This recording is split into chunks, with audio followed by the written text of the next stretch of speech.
ABIM TV, mencerdaskan umat.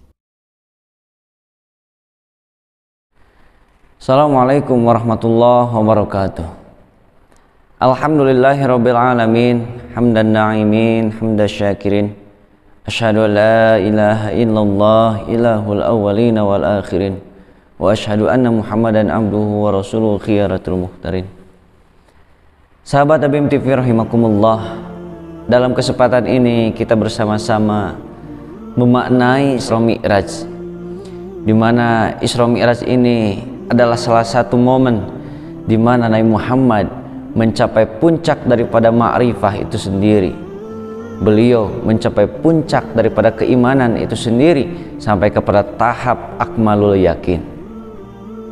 Karena dalam peristiwa ini Nabi Muhammad mendapatkan berbagai hakikat, sehingga dengan didapatkannya hakikat-hakikat tadi terbukalah hijab-hijab yang selama ini menghalangi untuk bisa sampainya kepada keimanan yang puncak, yang keimanan yang hakiki. Tentunya yang pertama, hakikat yang beliau langsung rasakan sendiri adalah dihadapkan dengan kekuatan dan kekuasaan Allah Subhanahu wa taala yang langsung disaksikan oleh Nabi Muhammad itu sendiri, sehingga dengan pertolongan dan kekuasaan yang Allah tampakkan sebagaimana dalam surat Al-Isra ayat 1, A'udzubillahi minasyaitonirrajim, bismillahirrahmanirrahim, subhanalladzi asra bi'abdihi lailan minal masjidil haram ilal masjidil aqsa alladzi barakna haulahu linuriyahu min ayatina. Bahwa salah satu target Isra Mi'raj oleh Allah Subhanahu wa taala adalah untuk linuriyahu min ayatina, menjelaskan dan membuktikan akan kekuasaan dan kekuatan Allah Subhanahu wa taala. Sahabat ABIM TV rahimakumullah, hakikat yang pertama yang beliau rasakan dan beliau saksikan secara langsung adalah ketika Nabi Muhammad dibawa kepada Masjidil Aqsa. Sebelum beliau diangkat ke langit, beliau terlebih dahulu singgah di Palestina, yaitu tepatnya di Masjidil Aqsa, yang dalam berbagai riwayat sejarah disebutkan di masjid tersebut Nabi Muhammad bertemu dengan 24 nabi yang lainnya. Sehingga di sini hakikat yang pertama yang tertanam dalam diri Rasulullah adalah bahwa perjuangan yang beliau selama ini lakukan ada benang merah dan tersambung dengan perjuangan-perjuangan risalah sebelumnya, yaitu tasdik musodik. Sehingga inilah yang menjadi penguat keimanan Nabi Muhammad dalam peristiwa Isra. Maka bagi kita hari ini tentunya akan semakin bertambah dan kuat keimanan kita ketika perjalanan risalah hari ini kita mampu hubungkan dengan perjalanan risalah sebelumnya. Karena tentu keyakinan yang hakiki, keimanan yang hak adalah keimanan yang tasdik musodik, di mana ia mampu membenarkan risalah hari ini dan perjalanan risalah sebelumnya, bahkan membenarkan pula perjalanan risalah yang akan datang. Itulah hakikat yang pertama yang tertanam dalam diri Nabi Muhammad SAW. Sahabat ABIM TV rahimakumullah, hakikat yang kedua yang beliau rasakan dalam peristiwa Isra Mi'raj ini adalah ketika Nabi Muhammad diangkat ke langit. Maka disinilah hakikat yang kedua Nabi Muhammad rasakan. Ketika beliau naik ke langit, beliau bisa melihat hakikat daripada dunia ini. Beliau bisa melihat akan kebenaran dan fakta bahwa begitu kecilnya dunia yang selama ini beliau anggap sebagai besar.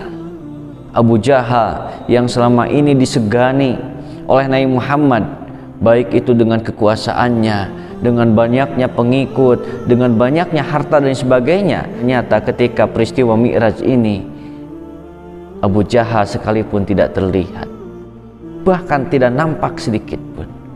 Maka di sini tertanamlah dalam diri Nabi Muhammad bahwa tidak ada yang lebih besar, tidak ada yang lebih kuat kecuali Allah Subhanahu wa taala. Maka begitu pun dengan kita. Jangan sampai dunia yang begitu kecil ini menghijab kita untuk yakin kepada Allah. Jangan sampai harta benda yang begitu sedikit ini menghalangi kita, membebani kita untuk taat kepada Allah Subhanahu wa taala. Karena dengan peristiwa Mi'raj ini kita pun bisa sama melihat dan memaknai bahwa dunia dengan seluruh strukturnya ini adalah kecil di hadapan Allah Subhanahu wa taala.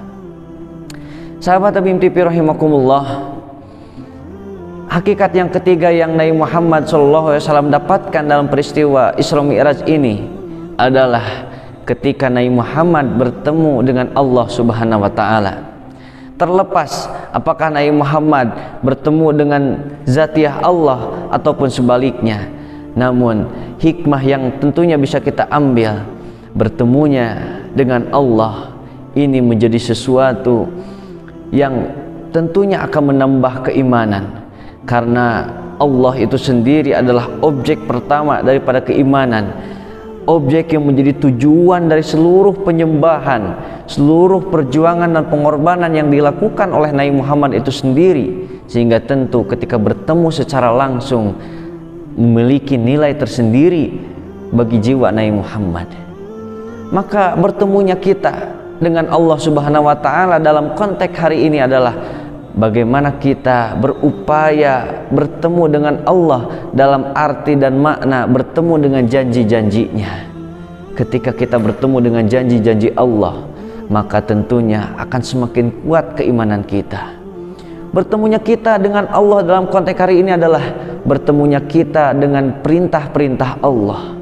Jangan sampai seorang mukmin, seorang muslim tidak terikat dengan perintah-perintah Allah, tidak terikat dengan larangan-larangan Allah, dalam arti menjadi seorang mukmin dan muslim hanya identitas saja, sehingga dalam kehidupan tidak terikat oleh apapun.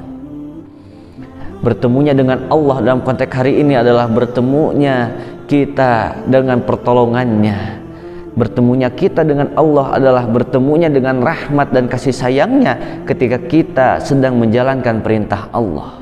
Maka disinilah Isra Mi'raj haruslah lebih menjadikan kita kuat, dalam arti lebih bisa mengikatkan kita kepada Allah dan Rasulnya, dalam arti kita terikat oleh perintah-perintah Allah, sehingga kita bisa menemukan janjinya, sehingga kita bisa bertemu dengan pertolongannya, kita pun bisa bertemu dengan rahmat kasih sayangnya meskipun secara kasat mata belum terlihat.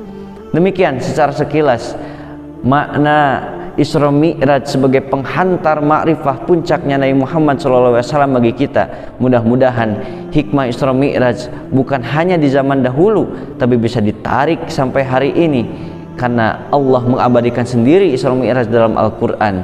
Berarti pesan-pesan Isra Mi'raj haruslah mengikat sampai hari ini. Demikian, nastagfirullahi wa lakum. Assalamualaikum warahmatullahi wabarakatuh.